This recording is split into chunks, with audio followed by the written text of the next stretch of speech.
Rương Demon Slayer គឺជារឿងដែលល្អមើលក្នុងចំណោមរឿងជាច្រើនថ្ងៃនេះខ្ញុំនឹងមករ៉េតតួអង្គ3ដែលខ្ញុំចូលចិត្តជាងគេនៅក្នុងរឿង Demon Slayer តួអង្គទី3គឺមានឈ្មោះថា Kyu Tomioka គឺជាបុរសដែលមុខងាប់ជាងគេនៅក្នុងរឿង Demon Slayer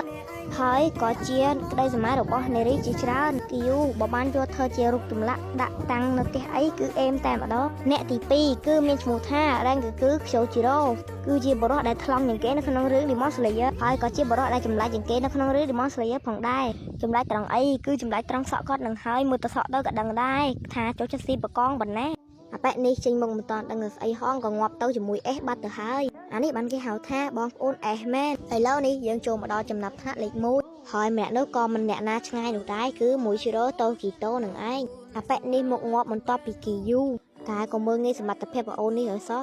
ទៅតែអាយុ14ឆ្នាំនោះទេប៉ុន្តែឡើងធ្វើជាហាសរាបាត់ទៅហើយនេះបានគេហៅថាមនុស្សអាឆារិយៈ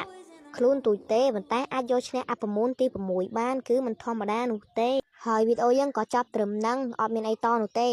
មើលទៀតស្រឡាញ់គេមែនណា